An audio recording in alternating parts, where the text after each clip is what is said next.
So let's review. There's a lot of stuff in the universe that we can see: planets, stars, galaxies. However, there might be some mass out there that we can't see. Most astronomers believe that this is made up of mysterious dark matter, some new form of invisible non-atomic matter that's almost 6 times as abundant as the matter we can see. And then there were some supernova observations. If you interpret them according to the Big Bang model, they would indicate that there's this mysterious anti-gravity stuff called dark energy that's more than twice as abundant as the matter is. In other words, everything we can see in the universe, its planets, stars, and galaxies, only make up between 4 to 5% of the universe. Dark matter, which the Big Bang model requires but doesn't explain, makes up about 27%. And dark energy, which again the Big Bang model requires but doesn't explain, makes up about 68%. Now the Big Bang was supposed to explain where the universe came from. In other words, it was supposed to explain the origin of everything.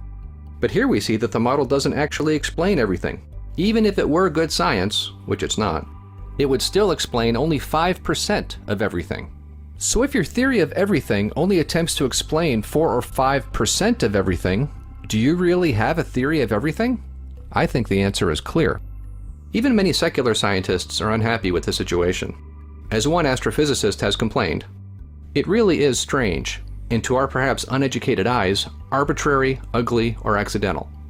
To live in a universe where only 4% of matter is ordinary matter, I find awkward at best, implausible at the least, but there it is. If I didn't have all these facts in front of me, and you came up with a universe like that, I'd either ask what you've been smoking, or tell you to stop telling fairy tales.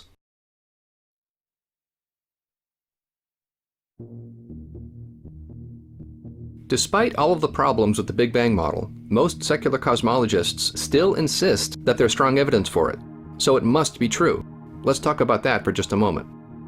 As we saw earlier, there are 3 primary lines of evidence that are claimed to support the Big Bang: redshifts of distant objects, the abundance of light elements, and the CMB, or cosmic microwave background.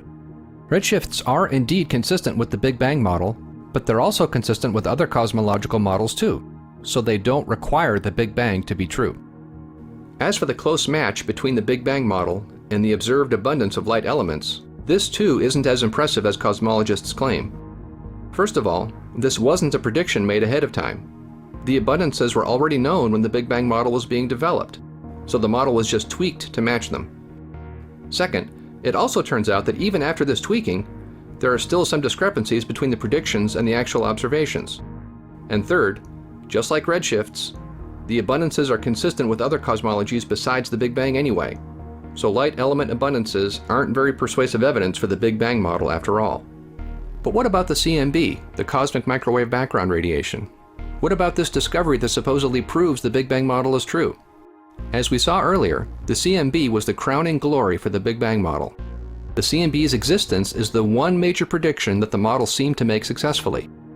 But unfortunately for secular cosmologists, the more we've learned about the CMB, the more trouble it's caused for their model. As this video is being made, the best measurements of the CMB have come from the Planck spacecraft.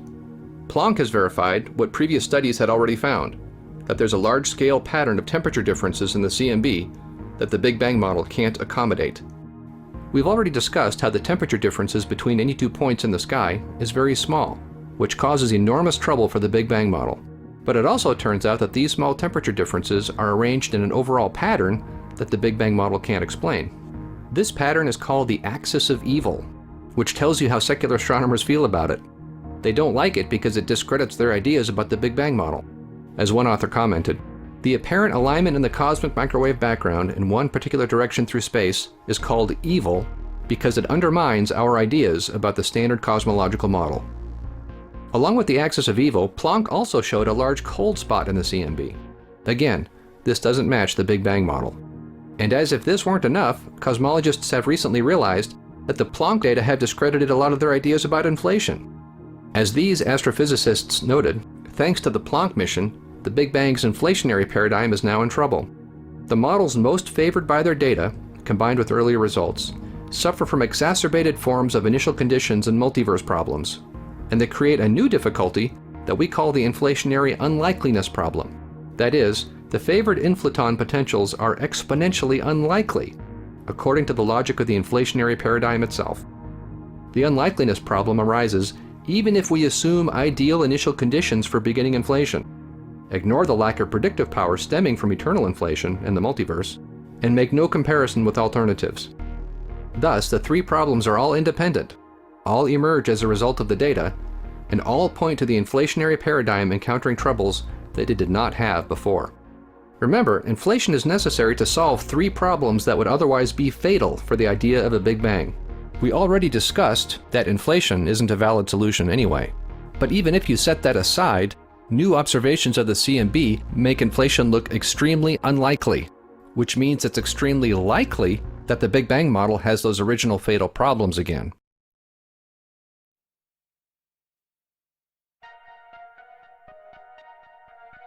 By this point in the video, you might be wondering about something. You've probably been told that secular cosmologists have lots of evidence for the Big Bang, and that all competent scientists believe the model. But if, as we've seen in this video, the Big Bang model really fails so badly, then why do all the scientists believe in it? Well, the answer is that all the scientists don't believe in it. There are many scientists who are Bible-believing Christians who obviously don't accept the Big Bang, nor should they.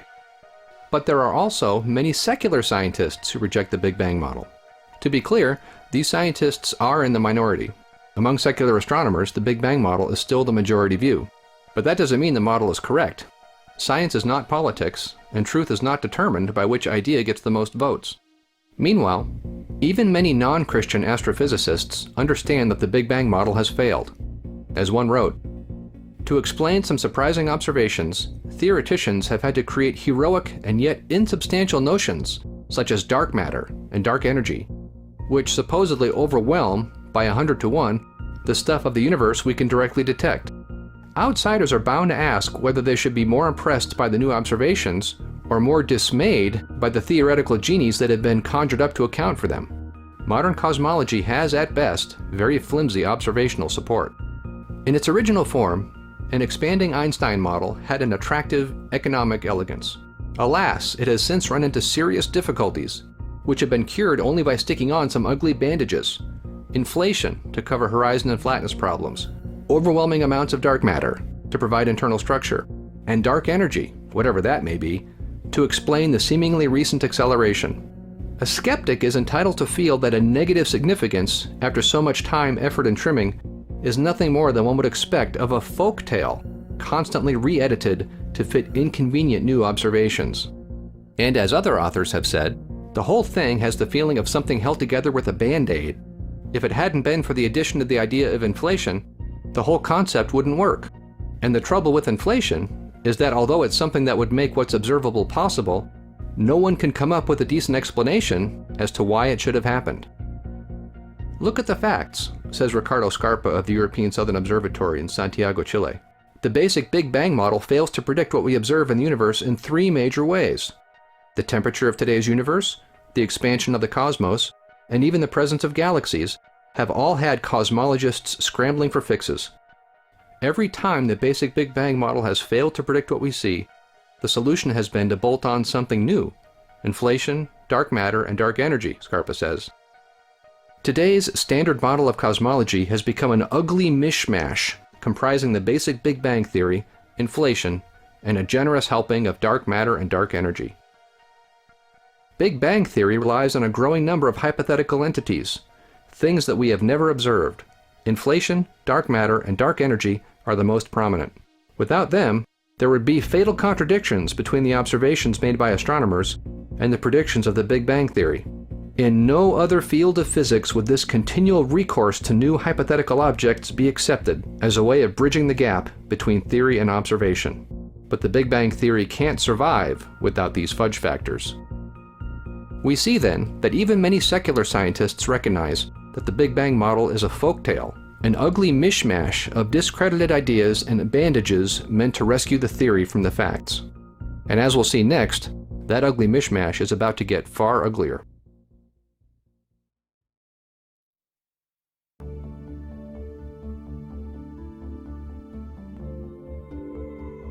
The Big Bang model is supposed to explain how the universe got here without any sort of intelligent creator being involved. Supposedly, the universe just happened. If that were true, then you'd expect the universe to look like the outcome of random natural processes. You wouldn't expect the universe to look extremely fine-tuned, but that's exactly what we see. Now, entire books have been written on how well-designed and fine-tuned the Earth is to support life. Some of these are even from secular authors. In the previous video in this series, we also talked about how well-designed the sun is too, and how none of this should surprise us, because the Bible says that the Lord created this world for us to live here. Secular astronomers, though, have no explanation for this. All they can say is that if the Earth weren't a suitable home, we wouldn't be here to observe it. Obviously, this isn't a very satisfactory explanation. It turns out, though, that this problem is bigger than the Earth and Sun. Far bigger, in fact. The entire universe appears to be fine-tuned for us to be here. This extends beyond objects like planets and stars, into the very fundamentals of physics itself. Many of the laws, forces, and constants of physics have very fine-tuned values. If you change them even slightly, the universe would be vastly different, and we wouldn't be here to observe it. As famed cosmologist and atheist Stephen Hawking has written, a change of as little as 0.5% in the strength of the strong nuclear force, or 4% in the electric force, would destroy either nearly all carbon or all oxygen in every star, and hence the possibility of life as we know it. Change those rules of our universe just a bit, and the conditions for our existence disappear. Most of the fundamental constants in our theories appear fine-tuned, in the sense that if they were altered by only modest amounts, the universe would be qualitatively different, and in many cases, unsuitable for the development of life. For example, if protons were 0.2% heavier, they would decay into neutrons, destabilizing atoms. Our universe and its laws appear to have a design that both is tailor-made to support us, and, if we are to exist, leaves little room for alteration. That is not easily explained, and raises the natural question of why it is that way. Many other scientists agree with this. There is now broad agreement among physicists and cosmologists that the universe is in several respects fine-tuned for life. It is fine-tuned for the essential building blocks and environments that life requires. This fine-tuning extends even to the features of individual atoms. As astrophysicist Sir Fred Hoyle, who is not sympathetic to creationism, wrote, "Some supercalculating intellect must have designed the properties of the carbon atom. Otherwise, the chance of my finding such an atom through the blind forces of nature would be utterly minuscule." A common-sense interpretation of the facts suggests that a super-intellect has monkeyed with physics, as well as with chemistry and biology, and that there are no blind forces worth speaking about in nature. The numbers one calculates from the facts seem to me so overwhelming as to put this conclusion almost beyond question. Now, to be clear, many of these fine-tuning arguments are based on the Big Bang model. Obviously, I don't accept the Big Bang. But it's fascinating that the Lord created the universe in such a way that even a theory designed to deny His creation still makes the universe look designed and extremely fine-tuned. As one physicist wrote, "Life appears to depend upon delicate coincidences that we haven't been able to explain." Another said, "Our own universe is an extraordinary place that appears to be fantastically well designed for our own existence. This specialness is not something that we can attribute to lucky accidents, which is far too unlikely. The apparent coincidences cry out for an explanation." Years ago, some scientists attempted to calculate how finely tuned the Big Bang had if such an event had actually produced our universe. The answer they got was that the Big Bang explosion had to be precisely tuned to within 1 part in 10 to the 60th power. That's a 1 with 60 zeros after it. Here's an illustration of this. As you probably know, the planets, stars, and galaxies of our universe are made of atoms. If a Big Bang event actually created our universe, then it created about 10 to the 80th power atoms. If this creation event had to be finely tuned to within 10 to the 60th power, then the number of atoms could only have varied by 10 to the 20th power. That's about the same number of atoms contained in a single grain of sand. The calculation showed that the Big Bang model couldn't tolerate any variation more than this. If a Big Bang had actually happened, but it had created just the tiniest additional bit of matter, if it had created just 1 extra grain of sand than what's currently in our universe, then we wouldn't be here, because our universe would have collapsed into a black hole long ago. On the other hand, if the Big Bang had created a universe with just the tiniest bit less matter, if it had created just 1 grain of sand less, then the universe would be completely empty today, because space would have expanded too quickly and galaxies could never have formed. Either way, if the alleged Big Bang had produced 1 grain of sand more or 1 grain of sand less, we wouldn't be here. We couldn't be here. In other words, the idea that a Big Bang created our entire universe, the idea that a random event could be so precisely finely tuned down to a single grain of sand is ridiculous. But believe it or not, when cosmologists added dark energy to the Big Bang model a few years later, the fine-tuning got even worse. Far worse, in fact. It turns out that dark energy also has to be finely tuned to 1 part in 10 to the 123rd power. Now we've gone from ridiculous to silly. As cosmologists have admitted, our universe appears surprisingly fine-tuned for life, in the sense that if you tweaked many of our constants of nature by just a tiny amount, life as we know it would be impossible. Some of the fine-tuning appears extreme enough to be quite embarrassing. For example, we need to tune the dark energy to about 123 decimal places to make habitable galaxies. Now we're talking about fine-tuning that's far less than a grain of sand. If there are 10 to the 80th power atoms in the universe, and the Big Bang's dark energy has to be finely tuned to 10 to the 123rd power, then the Big Bang's precision must be a tiny fraction of the average atom in the universe, just 10 to the minus 43rd power. In other words, the precision required for the Big Bang is now far less than a grain of sand. It's far less than 1 atom within a grain of sand, or 1/10 of an atom, or 1/100th of an atom. No, the required precision is this ridiculously tiny fraction of the mass energy contained within a single atom. That's how precisely fine-tuned the alleged Big Bang had to be. For scientists who want to deny a creator, finely tuned dark energy discredits a random Big Bang so thoroughly that one described it as a cataclysm for physicists.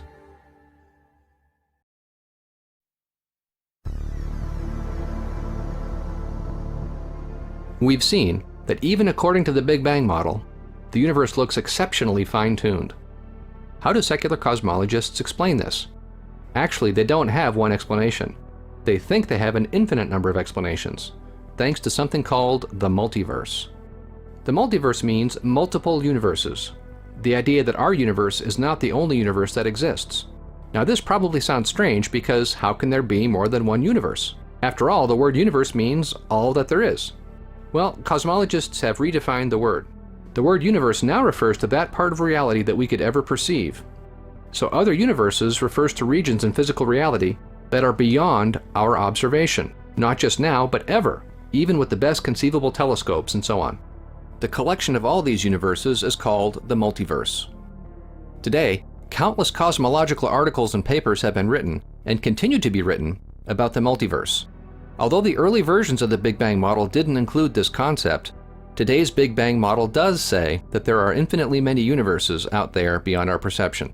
It might sound weird, but this is mainstream today within the cosmology community. This is a key point, because in just a moment, we're going to see that the multiverse idea creates tremendous problems for the Big Bang model's claim to be scientific. But sometimes when you point this out to people, they'll claim that the multiverse isn't part of the Big Bang model. So let me emphasize again. It's true that the original Big Bang model didn't include a multiverse, but that's changed. Today's Big Bang model does produce a multiverse, and for more than one reason. For example, most cosmologists today believe that the cosmos has zero curvature and is infinite. This leads directly to a multiverse, because there would be an infinite number of universes we'd never be able to see. As we discussed earlier, most cosmologists also believe in inflation. It's an important part of the Big Bang model today. The original idea of inflation said that the universe inflated for a short time and then stopped, which supposedly formed our early universe. But cosmologists have realized that once inflation begins, it goes on eternally, spawning an infinite number of universes as it goes. This goes on forever. Inflation will produce an infinite number of universes because it can never stop. As cosmologist Alan Guth pointed out, eternal inflation is the almost unavoidable consequence of our best understanding of the fundamental laws of physics. And as another cosmologist has said, garden-variety inflationary models yield a gargantuan number of bubble universes carved into an eternally expanding spatial expanse. The existence of an inflationary multiverse would be an inevitable consequence. The multiverse is now well established within cosmology, and even in popular science books. In fact, it's big business now. If you need some extra money, just write a book about all the universes out there that nobody can ever see. After all, who can prove you wrong? Anyway, most secular cosmologists are actually happy that the Big Bang predicts a multiverse, because they think it allows them to escape the fine-tuning problem. After all, if the multiverse contains an infinite number of universes, then it doesn't matter that our universe is extremely fine-tuned and appears to be well-designed and is outlandishly unlikely to have formed in a random Big Bang, because in an infinite number of universes, even the most unlikely universe will exist somewhere. And according to most secular cosmologists, we just happen to live in such an unlikely universe. As two cosmologists commented, this picture of the universe, or multiverse as it is called, explains the long-standing mystery of why the constants of nature appear to be fine-tuned for the emergence of life. The reason is that intelligent observers exist only in those rare bubbles in which, by pure chance, the constants happen to be just right for life to evolve. The rest of the multiverse remains barren, but no one is there to complain about that. Call it a fluke, a mystery, a miracle, or call it the biggest problem in physics. Short of invoking a benevolent creator, many physicists see only one possible explanation. Our universe may be but one of perhaps infinitely many universes in an inconceivably vast multiverse. Most of those universes are barren, but some, like ours, have conditions suitable for life. The idea is controversial. Critics say it doesn't even qualify as a scientific theory, because the existence of other universes cannot be proved or disproved. Advocates argue that, like it or not, the multiverse may well be the only viable, non-religious explanation for what is often called the fine-tuning problem, the baffling observation that the laws of the universe seem custom-tailored to favor the emergence of life.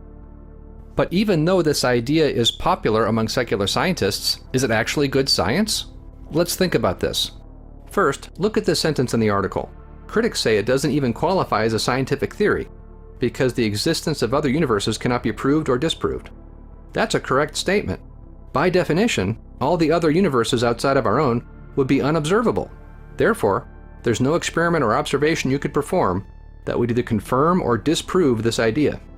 In other words, the multiverse is not a theory that's open to scientific investigation. It's just an item of faith. Plus, think about the implications of the multiverse. If we live in an infinite ocean of universes, then there's an infinite number of universes that are almost exactly like the one that you're in now. As one cosmologist explained, in the far reaches of an infinite cosmos, there's a galaxy that looks just like the Milky Way, with a solar system that's the spitting image of ours, with a planet that's a dead ringer for Earth, with a house that's indistinguishable from yours, inhabited by someone who looks just like you, who is right now reading this very book or watching this very video. And there's not just one such copy. In an infinite universe, there are infinitely many. If the cosmos is infinitely large, it is home to infinitely many parallel worlds. Another wrote, "Is there another copy of you reading this article? A person living on a planet called Earth, with misty mountains, fertile fields, and sprawling cities. You probably find this idea strange and implausible. Yet it looks like we will just have to live with it, since the simplest and most popular cosmological model today predicts that this person actually exists in a distant galaxy. Your alter ego is simply a prediction of the so-called concordance model of cosmology, which is used as the basis for most calculations and simulations presented at cosmology conferences. If space is infinite, and the distribution of matter is sufficiently uniform, then even the most unlikely events must take place somewhere. In particular, there are infinitely many other inhabited planets, including not just one but infinitely many, with people with the same appearance, name, and memories as you.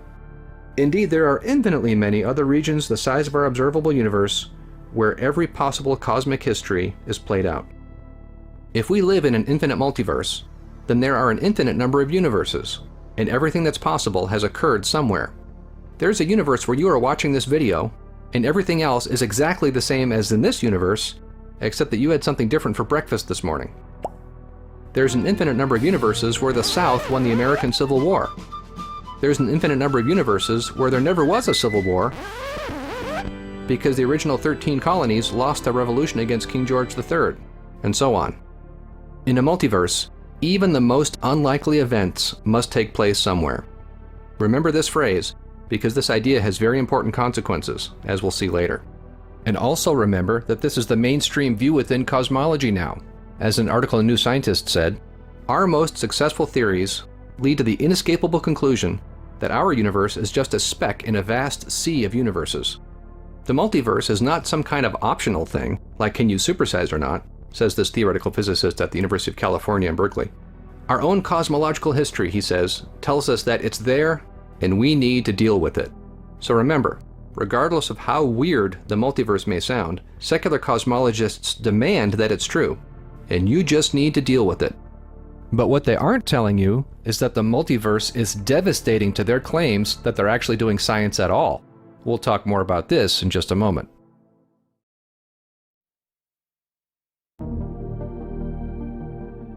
And that brings us to the end of this section.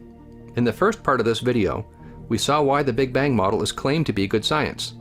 In this section, we saw that it's not such good science after all. Everything cannot have come from nothing. The claim that it did violates the most fundamental principles of physics. Also, some cosmologists who claim that everything came from nothing don't really believe that there was nothing before the Big Bang. They actually believe that there was something rather than nothing. But they have no explanation for where this something came from, or how it could sit there for an eternity, or why it would suddenly decide to turn into a universe for no reason. The Big Bang has several fatal problems, which secular cosmologists tried to solve by invoking a short period of inflation early in the Big Bang. But the particle that supposedly caused this, called the inflaton, is completely hypothetical. It's completely unknown to physics. So in order to rescue the Big Bang from its problems, cosmologists are invoking things that are outside of science. Cosmologists also have no way to stop inflation once it starts. Once begun, inflation is an eternal process and produces an infinite number of universes. The Big Bang model requires the universe to be filled with cold dark matter, but the model has no explanation for what cold dark matter might be, or how it came to exist. Other observations indicate that if the Big Bang model is true, then the universe must be filled with some mysterious anti-gravity stuff that secular cosmologists call dark energy. But again, the Big Bang has no explanation for what dark energy might be, or how it came to exist. Cosmologists claim that the Big Bang model explains everything. But even if it were a good model, which it isn't, it would still only explain 5% of everything, which means 95% of the mass energy of the universe is unexplained by the model. The cosmic microwave background is claimed to be good evidence for the Big Bang, but recent measurements of it are causing large problems for the model instead. The Big Bang model requires an extreme amount of fine-tuning, not only in the Big Bang itself, but also in many areas of physics. This is deeply embarrassing to secular scientists who want to deny a creator. The Big Bang model also predicts a multiverse, containing an infinite number of universes, which among other things means there are infinite other copies of you spread throughout the cosmos. This supposedly avoids the fine-tuning problem, but all these other universes would be beyond our perception, so there's no way to investigate this idea to see if it's true. This means that this idea is outside of science. Well, that's quite a list, isn't it? But the problems with the Big Bang model actually go far deeper even than these listed here. We've already seen that the Big Bang model isn't good science. But it also turns out that when you really dig into it, it's not even bad science. The Big Bang model is actually anti-science, because when you take the model to its logical conclusions, it makes science itself impossible. Let's talk about that now.